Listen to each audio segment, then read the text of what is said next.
Alright, YouTube. This is the hunt for El Chapo. I ain't gonna hold you. We just diving straight into this motherfucker. No cap, no kizzy. Hey, let's play it. No kids. Let's get it. This is the most heavily guarded prison in Mexico. Oh, Tall shit. mesh fences, huge watchtowers. Okay. The area is a no-fly zone. This prison is considered to be unescapable. Yet today, someone will escape. This someone happens to be the world's most powerful drug lord, El Chapo. Oh, that nigga's like that. Now look. A prison that's supposed to be look. I ain't gonna lie. To them niggas, to that one crazy prison scrape that we found in France, in this nigga El Chapo, these niggas gain so much ore. No. He won't use any violence, I'm a nor grown will ass he climb man over the talking about fence. ore. Yeah, grown ass All he man. will do is walk into his shower Grown ass man. and disappear. This is the story of how El Chapo became one of the most successful drug dealers in the history of mankind, how he was hunted by authorities for decades, and how he escaped them over and over again. And it's the story of how an interview with a Hollywood actor and a failing car engine finally brought him down. Oh shit. So that bitch snitched? Fuck that bitch. Hold on, let's skip the intro because we ain't trying to get copyrighted. Poor neighborhood, the village La Tuna in Mexico's Sierra Madre Mountains. Okay, so look, they finna. Okay. I love how their videos are structured. So look, they're gonna give us a backstory on El Chapo so we can get more context on the full story. But let's get it. So I'm still yapping. Damn, I'm just trying Boys to. here don't grow up wishing to be astronauts, yeah, firefighters, or doctors. They want to become drug traffickers. See, I'm just trying to be. It's a way to make money, and money is a way out. Quiet, People will call Guzman El Chapo because of his height. He doesn't grow taller than 1.67 meters. El Chapo drops out of school early. He doesn't even finish elementary school. Instead, he spends his time working on the marijuana and poppy fields, a family tradition. From a young age, El Chapo is extremely ambitious. He makes friends with big names in the local drug scene, determined to rise through the ranks of Mexican organized crime. First, he becomes a so-called problem solver. Whenever a truckload of drug shipment misses schedule, El Chapo eliminates the person responsible. His uncompromising attitude makes him trustworthy, and he grows close to the kingpin of the Guadalajara cartel. When the boss is arrested, El Chapo keeps the business running, ultimately setting up his own organization with other traffickers, the Sinaloa cartel. I'm not gonna lie, I fuck with like the grit of how, yeah, you feel me? He was only like 6, 7. Oh yeah, let me. Yeah. He organizes planes, trucks, and rail cars to deliver cocaine and heroin into the United States, and he even builds border crossing tunnels, a skill that will come in handy many years later. In those early years, one incident really puts El Chapo on the map. For sure. This is Juan Jesus Posadas. He's the Archbishop of Guadalajara and a cardinal, one of the highest ranks in the church. Okay. Posadas is a popular man. He advocates for the poor and publicly condemns drug trade. Right now, he is on his way to the airport to meet an ambassador of the Vatican. At the same time, El Chapo and his bodyguards pull into the parking lot. They are here to catch a flight to the beach resort town of Puerto Vallarta, one of El Chapo's favorite places to party. We don't know exactly what happened in this parking lot next. One thing we know for sure, though, the cardinal will not survive. I ain't gonna lie. Like, look, one thing that I do say, like, I respect people who, like, live and abide by, like, their way of living.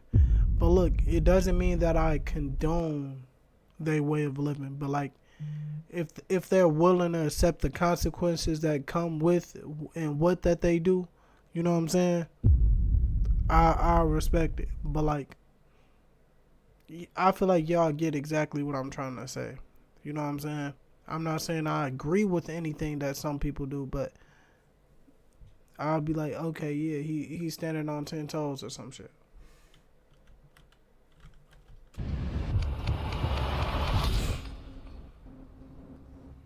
This is the official version. These brothers run a drug trafficking operation out of Tijuana. They are at war with El Chapo and his cartel. They fight over drug running territory, and somehow they get wind that El Chapo is going to be at the airport that day. Hold on, I'm gonna talk So about one it of the right brothers after. and a group of After the gunmen video, rush there to ambush him. When they spot him and his bodyguards, they step out of their cars and open fire.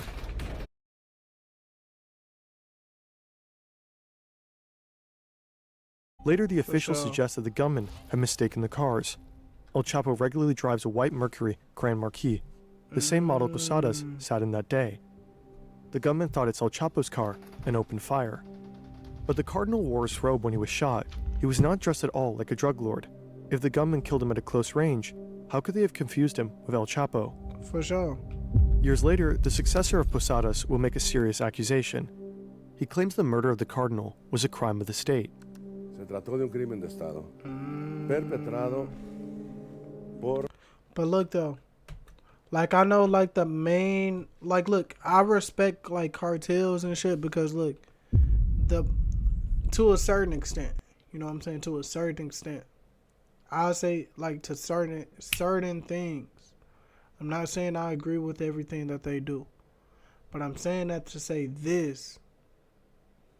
He said that he thinks it was a state crime, but I'm saying that to say this because things like cartels and gangs were first made to protect, you know what I'm saying, the family and the citizens from bullshit, you know what I'm saying?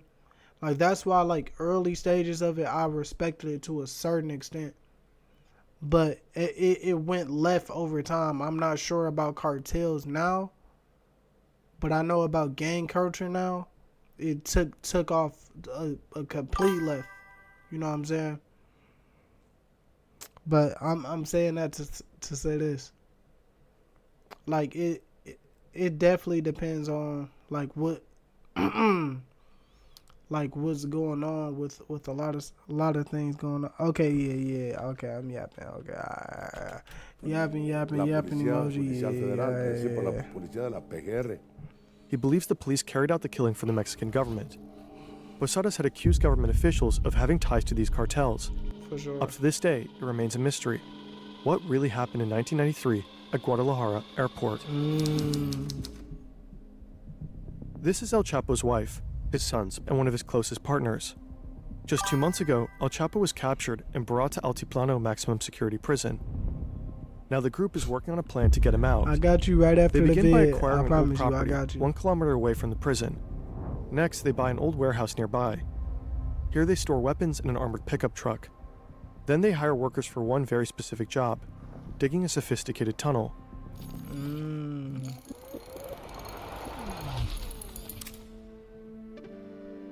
Back in 1993, after the shootout at Guadalajara Airport, the Mexican government placed a bounty on El Chapo. It took just 2 weeks until he was found and arrested. Damn. He denies being responsible for the death of the Cardinal. He insists that he was the supposed target of the shootout. Ultimately, the authorities believe him. They don't charge him for homicide, just for drug trafficking. He is sentenced to 20 years in a Mexican prison, but he continues to run the Sinaloa cartel from behind bars. Through his lawyers, he passes orders to his closest allies. He doesn't Nah, I'm not gonna lie. Shit, he got lawyers that's like Saul Goodman. I'm not gonna lie, Saul Goodman going in there telling these niggas, yeah, move shit. Your boss said move shit like this. I'm not gonna lie, getting shit done behind bars. He took over his boss operation when he was behind bars, but this nigga still running shit while he behind bars. I'm not gonna lie, this nigga different. It's levels to be it, in the though. room to pull strings. His empire runs on whispered instructions and tightly coordinated moves. Sometimes real power is remote. With AnyDesk, you can access any desktop from anywhere. Oh yeah, People in our team my literally ass use it senses all. was tingling. It's also perfect. No middleman from away. Chapo has enough of life in prison. Okay, here we go. Also, the Mexican Supreme Court just approved a law that makes it easier to extradite criminals like him to the US. Time to get out. The official version of his first prison escape is spectacular. He supposedly bribes a guard who helps him climb into a laundry cart. The guard then pushes the cart out of the cell, down the hallways, and through an unguarded gate to the parking lot. El Chapo jumps out and climbs into the trunk of a car. The guard gets in and drives to the outer prison gate. After a quick search, the car is waved through. Nobody checks the trunk. But again, that's just the official story. Several authors and journalists don't buy it. One argues that the prison's checkpoints were equipped with heat and motion sensors, capable of detecting any living creature, even a cat. That means the alarms would have gone off. Instead, the journalists suggest that El Chapo may have left the prison dressed in a police uniform, escorted by other corrupt officers. One way or another, systemic corruption likely played a role, and El Chapo put his newly won freedom to use. No, I'm not gonna lie. This nigga got motion.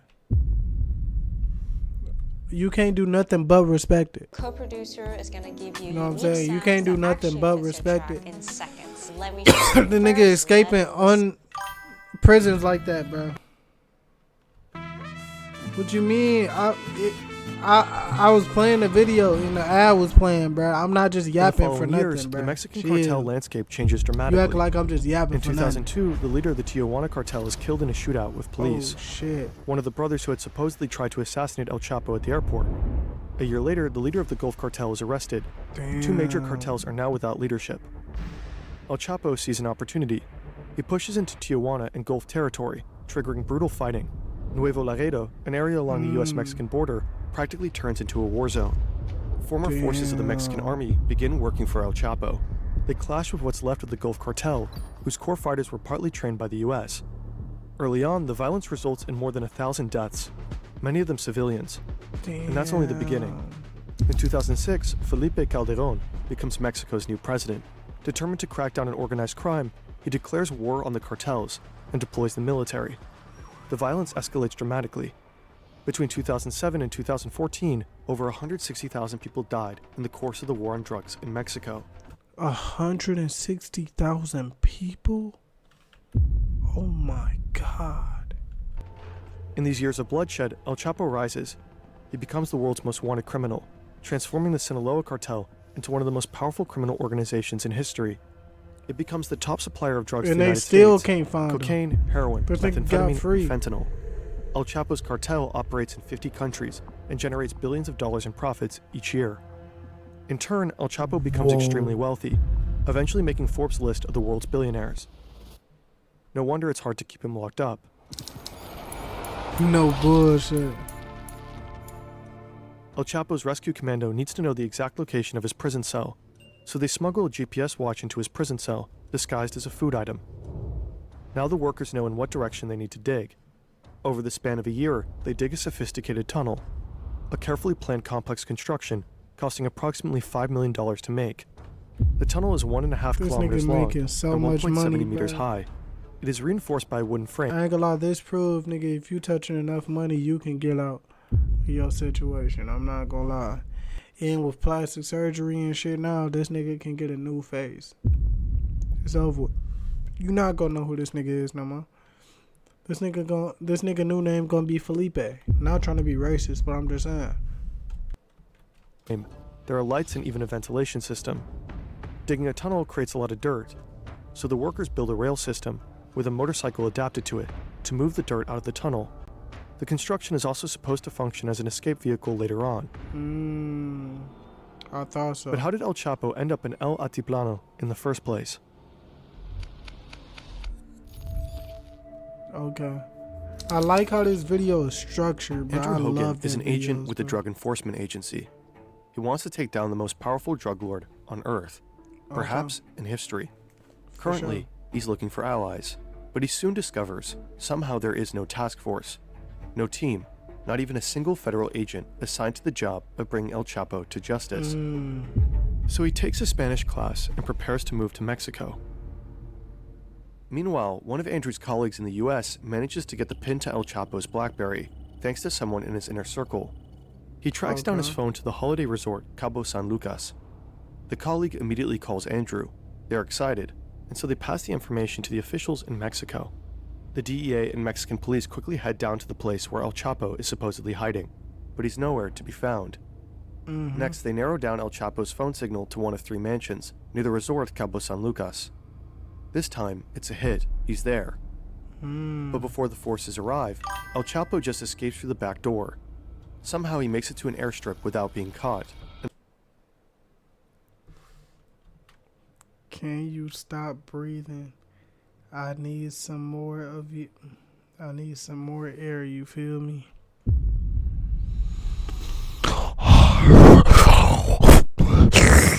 No, whoa, pause. I'm trying to suck up all the, oh yeah. Pause. I'm a grown ass man, bro. Pause. I'm not even on, bro. Yeah, bro. No. That's not even farming, bro. I'm not farming. Pause. You know, yeah, bro. Just play the video, man. Yeah, just play the video. Is flown to safety. Pause. El Nah. Chapo always seems to be one step ahead. He constantly changes his SIM cards and phones and simply outsmarts the authorities. For sure. One DEA agent supposedly said the Mexicans couldn't catch El Chapo if he was standing at the fucking Starbucks across the street from the embassy. But Andrew Hogan doesn't give up. In May 2012, he moves to Mexico City with his family and takes over the Sinaloa case. In the months that follow, he and his team begin intercepting members of El Chapo's inner circle. Bit by bit, they uncovered the cartel's complex communication system, how often numbers are changed, possible code names, and GPS locations. Slowly, a picture begins to emerge. One day, El Chapo seemingly wants to meet an underling in person, and he sends one of his chauffeurs to pick him up. Hogan tracks his phone. The chauffeur finally arrives at a place in Culiacan. The signal leads to a group of 5 houses. Hogan organizes a capture operation with dozens of Mexican Marines, helicopters, and trucks, and he joins the mission himself. They surround the property and storm inside. But once again, El Chapo is gone. Instead, they... I'm not gonna lie, y'all think y'all finna... This nigga, look, I was just finna say this. This nigga is touching so much money. He's a billionaire. You think, and he knows if he gets caught, he's done for. You don't think that he doesn't have any escape routes in any of these houses? Like, niggas that do shit like this, they got escape routes planned already. They got shit in each crib. They got an escape route. They got multiple escape routes. But yeah, bro, I'm not gonna lie. Yeah, y'all niggas was not gonna catch him. Y'all was not gonna catch him. But let's continue though. Not like that. find a strangely placed bathtub covering the entrance to a tunnel that leads into the sewers of Culiacan. But this time, the Marines managed to stay on El Chapo's tail. 3 days later, they find out that one of his men had driven him to the coastal town of Mazatlan, to a hotel. The Marines enter the 4th floor of the hotel. They storm into room 401, heading straight for the bedroom. El Chapo is with his family. He barricades himself in the bathroom with an assault rifle. His wife pleads with the soldiers not to harm their daughters. Shortly after El Chapo surrenders, they got him. Okay. Never ever sue the driver who crashed into you after a car accident. But no, I'm not There's gonna a better lie. way to get compensated that's faster, easier. I'm not gonna lie. His man's... Andrew Bruh, Hogan's look, job is done The now. motherfuckers that fucking backdoor El Chapo, bro. I'm not gonna lie. Just so that they can get less time, I don't respect that. Like, that part, I don't respect that. Nigga, if you get caught for something that you knew what you can get in trouble for and you snitching on somebody else, like, you involved too. Nigga, you're not innocent. Like, anybody that snitch like that, I don't respect it. You feel me? I don't respect it. But if somebody is a civilian and then somebody else is bringing you into their world and you know, and they know damn well you don't get into certain shit, you a civilian, go ahead and snitch. You know what I'm saying? But it's two different things. The niggas that they getting information from is niggas that's working in this space. You know what I'm saying? And they know the potential. You know what I'm saying? That's where it becomes a problem. He caught the most wanted man on the planet, and he worries for the safety of his family, who moved to Mexico with him. So they board a plane back to the U.S. So yeah, you're gay. Meanwhile, El Chapo I'm goes a grown to ass Altiplano. man, bruh. The U.S. is pushing hard for his Grown extradition. ass man. This would likely be his doom, the end of his reign. Time for another tunnel. Shit.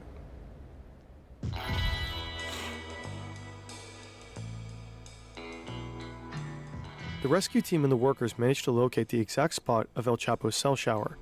They build a 10-meter vertical passageway that connects the tunnels to the cell, including a ladder. All this digging and drilling creates a lot of noise. Several inmates are complaining, but the guards ignore them. El Chapo's rescue team manages to complete the 5 million tunnel directly into his prison cell, without anyone interfering. All that's left is breaking through the cell floor, For sure. and thus comes the day. El Chapo sits on his bed. A surveillance camera monitors him closely. The camera also records audio. You can hear television. The volume is turned up. But you also hear loud banging noises. Probably someone is breaking through the cell floor. Next, El Chapo sure. begins to pace up and down in his cell. After some time, he walks to his shower stall, bends over, and goes back to his bed. He removes his shoes, sits for a second. Then he walks behind the shower wall and simply disappears. He squeezes through the hole in the ground. It's just 50 by 50 centimeters wide. 1 meter below, he finds footing on a ladder. He climbs down 10 meters into the ground. I'm not gonna lie. These niggas that he paid to get this shit done is some real niggas. They set up a ladder and some more shit 10 meters down. And then the tunnel is so far that nigga that they can catch a motorcycle through that bitch. I'm not gonna lie, them niggas is like that. You can't lie. This nigga's touching so much money. He having motherfuckers dig a... Let's continue, man. Until he reaches the tunnel. Someone is already waiting for him, likely his wife's brother. The rescuer sits on the motorcycle on rails. El Chapo climbs on behind him. Together they make the 1.5 kilometer ride to the other end of the tunnel. 1.5 kilometers. When they bro. arrive, El Chapo and his companion climb up a small ladder through the exit shaft. They end up in an unfinished house, covered with construction material. Hey, bro, stop trying to emasculate me on stream, my nigga. Hey, I'm a grown ass man. I ain't never been gay. I ain't never swung that way. I ain't never been. I'm just a real nigga at the end of the day. You know what I'm saying? Now, look, you say something else, nigga, I'm gonna have to put your ass in a headlock, quadruple slam you down on your motherfucking neck, nigga. Call me gay again, nigga. After you get hit with this fist, nigga, you gonna be singing happy, come along if you feel where the moon is out the roof. Or, nigga, I'm gonna send you to the moon. Straight to your noggin. Hush, boy. Nah, boy is crazy. An ATV is parked outside. They drive a short distance to a warehouse and switch to an SUV. Then they drive for 2 hours, until they arrive at an airstrip. A plane is already waiting. They board it and fly to Sinaloa. Damn. 2 months later, one of El Chapo's sons posts a tweet. "I'm doing fine here. You already know with whom." Attached is a photo, presumably with his father. The tweet is tagged with a location, Costa Rica. You stupid bitch. You got that nigga. You got that. Oh my God, bro. Oh my God. Oh my God, bro. If I'm this man's nigga, and I got this much, like, look, I ain't, like, look, how I'm moving. Smack. You stupid motherfucker. Why the fuck would you post this shit? You know the feds are after me. Why the fuck would you tell them I'm in fucking Costa Rica? You know why you only got these followers is because of me. You know the feds is watching you. You stupid motherfucker. Now look, hey, I don't want no problems, Cartel. I'm just like I'm part actor, comedian. You know what I'm saying? I'm somebody who I'm just saying how I would if I was El Chapo himself, and I seen the post. All due respect, you know what I'm saying? All due respect. W cartels. And I don't want no problems. I'm a pussy. I'm a civilian. Let's continue. Let's back up for a second. Something's about this spectacular escape just don't add up. There's video footage of guards watching their screens as El Chapo disappears. Yet it takes them 20 minutes to check his cell. They even wait a few more minutes before they finally enter and check the escape hole. Also, it seems unlikely that building such a tunnel truly went unnoticed, after all inmates actively complained about the drilling noise. A large majority of Mexicans believe the escape was an inside job. Shortly after El Chapo's second prison escape, the prison's warden and 2 other officials were fired. Next, 4 Mexican officials were charged. 2 were members of Mexico's Secret Service, based at the prison. The other 2 were guards who sat in the control room, monitoring El Chapo's cell. The accusation is that they bought El Chapo valuable time by not raising the alarm once the drug lord was gone. And El Chapo, he again becomes one of the most wanted criminals on Earth. For sure. The pressure to finally bring him to justice is higher than ever. The hunt is on. Then El Chapo makes a crazy move. He knows he's considered a legend in Mexico, and he wants even more fame. A movie about his life on the big screen. Sean Penn is already involved in a production about him, along with Mexican actress Kate del Castillo. So this bitch snitched on you. This was the bitch that was in the intro. Okay, let's see what she manages did. to contact El Chapo and his associates. Finally, El Chapo agrees to meet her and Sean Penn in person to talk about the movie, while technically he's on the run. This is a photo of the meetup. Sean Penn interviews El Chapo about his career as a drug lord, a story later published by the Rolling Stone. In it, Penn reveals that El Chapo's escape tunnel engineers have been flown to Germany for 3 months of extensive additional training necessary to deal with the low-lying water table beneath the prison. It's a gripping read. Beneath his smile, there's a doubtlessness to his facial expression. A question comes to mind as I observe his face, both as he speaks as while he listens. What is it that removes all doubt from a man's eyes? Is it power, admirable clarity, or soullessness? But according to government sources, the interview is also a crucial factor for investigators to get closer to El Chapo. Apparently all the while, they're monitoring Penn and Castillo's movements very closely. It's October 9th, 2015. Mexican special forces are closing in on him in the mountains of Sinaloa. After a while, they actually spot. He said, look, look, let me explain. He still wants to leave a legacy behind. Look at Snooki. You know what I'm saying? The pimp Snooki. Like, I ain't gonna lie.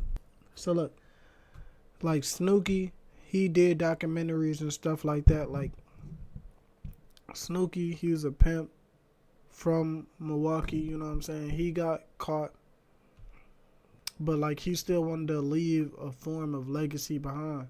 Even though, like, he's meeting up for, like, these documentaries and shit, like, shit, he still just wants to leave a legacy behind. But everybody wants to leave something behind, you know what I'm saying?